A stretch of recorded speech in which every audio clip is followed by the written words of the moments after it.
comment sortir de cette culpabilité et comment remettre la priorité sur soi, c'est se poser la question de savoir c'est quoi la vie que je vis exactement, et de se poser beaucoup plus en observateur, en observatrice de sa vie, plutôt qu'en petit soldat à la solde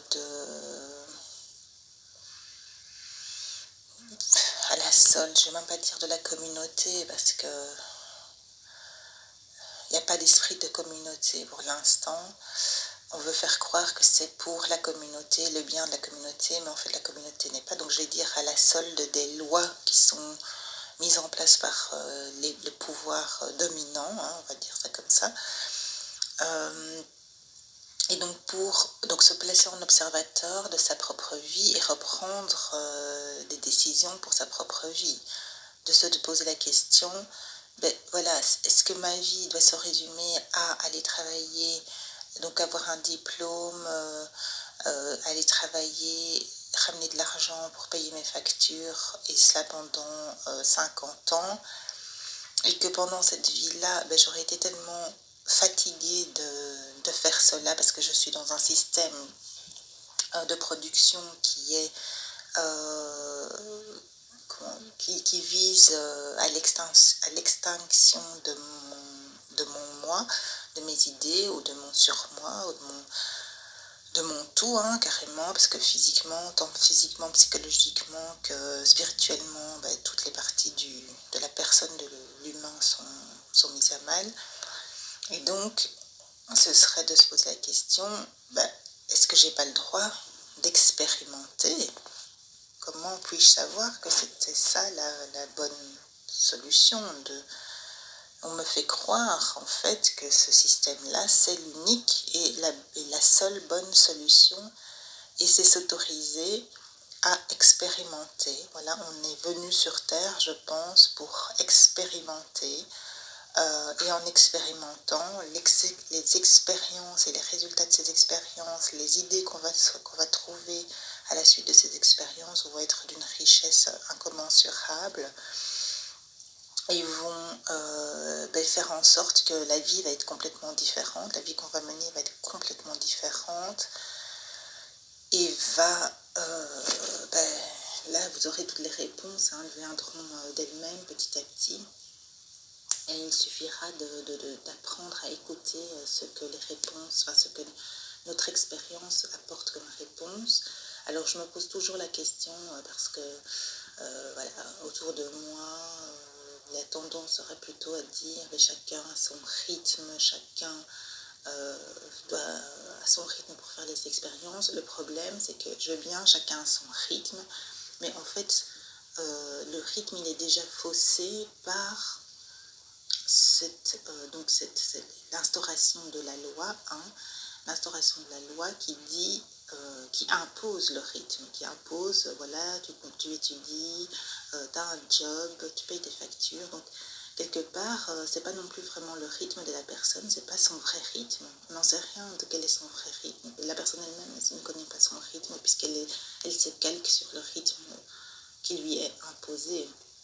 Donc, pourquoi est-ce qu'on fait ce genre de réflexion? Parce que souvent, on traite de bulldozer, de vouloir pousser les gens à rentrer dans cet éveil de conscience, alors que c'est peut-être pas le moment pour les gens, mais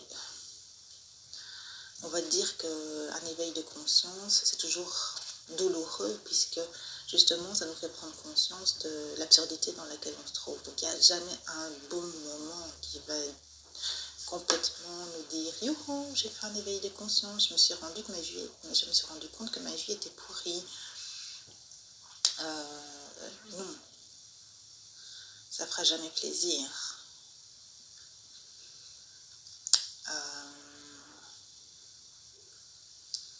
Donc, ce n'est pas de pousser les gens à l'insubordination. Ce que je veux dire, c'est que ça demande du courage de se poser la question, mais c'est quoi ma vie exactement? Est-ce que je n'ai pas le droit à expérimenter ma vie pour voir ce que je veux vraiment faire. Est-ce que je n'ai pas le droit de m'essayer à telle chose ou à telle chose ou à telle chose? C'est ce qu'on retrouve vraiment plus dans la génération Y, hein, comme on l'appelle, ou justement d'avoir, non pas eux-mêmes vécu l'expérience, mais d'avoir vu leurs parents vivre une certaine expérience et d'avoir, ce sont des enfants qui sont peut-être issus de parents qui sont tombés en dépression, en burn-out, donc c'est quand même indicatif aussi, hein, cette médication, toutes ces maladies de ce début de siècle. Alors que quelque part, le confort matériel, il est atteint, hein, parce que généralement, les gens qui tombent en burn-out sont des gens qui, au niveau du confort matériel, ne sont pas dans le besoin. Enfin, ce serait intéressant de faire une statistique, mais c'est ce que je pense. Hein. Je pense que la maladie du burn-out, c'est une maladie de quelqu'un qui calcule dans le beurre, quelque part. J'ai pas dit que c'était pas grave et dramatique et horrible. Bien sûr, la situation est très difficile à vivre. Hein. Mais je veux dire, c'est pas la maladie du burn-out, c'est pas la maladie de celui qui doit chercher sa bouffe, quoi. Mais, enfin, encore une fois, moi j'attends toujours qu'on nous présente des statistiques intéressantes. Hein. C'est quand même, si ça sort dans la presse et que ça dérange les mamies, c'est parce que les gens ce sont les personnes qui restent en maladie de longue durée qui dérangent la société. Hein, donc c'est ça qu'on regarde comme statistique, c'est l'augmentation des maladies de longue durée. Donc si vous avez droit à une allocation pour maladie de longue durée, c'est que vous avez travaillé. Ok.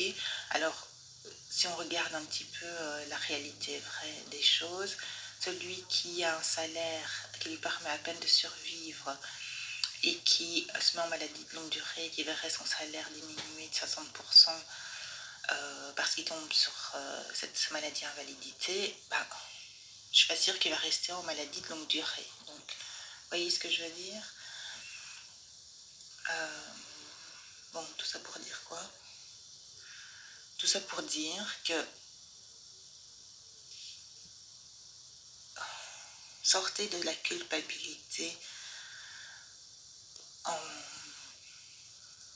comprenant ou en vous posant la question, tout simplement, en vous posant la question, c'est quoi ma vie? Quelle est la vie que je vis aujourd'hui? Et si vous ne connaissez pas, parce qu'il y a énormément de gens qui n'ont pas conscience, qui n'ont pas d'idée de la vie, de ce qu'ils vivent aujourd'hui, mettez-vous là en tant qu'observateur, regardez votre semaine, notez ce que vous faites chaque jour. Notez ce que vous faites chaque jour et puis faites un constat de ce que vous avez fait dans votre vie. Qu'est-ce que ça vous a apporté? Vous êtes levé le matin, dans quel état d'esprit vous étiez fatigué, vous êtes maquillé, est-ce que vous avez éprouvé du plaisir, les gosses ont été chiants, ça a de nouveau été la course, tout préparé, vous êtes parti en retard, le métro était bondé, est-ce que vous avez éprouvé du plaisir? À quel moment de cette semaine vous avez été contente d'être vous-même, vraiment dans une pleine jouissance d'être vous-même. Encore une fois, je ne suis pas là pour, comment dire, mettre de l'eau de rose sur vos blessures. Hein. Je veux dire, de toute façon, elles vous font mal, vos blessures. Vous les avez anesthésiées d'une manière ou d'une autre. J'ai pas envie de remuer le couteau dans la plaie, mais quand il s'agit de soigner ces blessures, il faut regarder l'ampleur de la blessure et choisir le médicament adéquat. Et donc il faut avoir ses yeux de chirurgien pour regarder, je croyais que c'était une toute petite plaie. Ben non, c'est presque la septicémie là. Allez, il y a encore moyen de faire quelque chose et de conserver le membre. Et donc, il faut les grands moyens. C'était ma pensée du jour. Nous sommes le dimanche 3 mai 2020.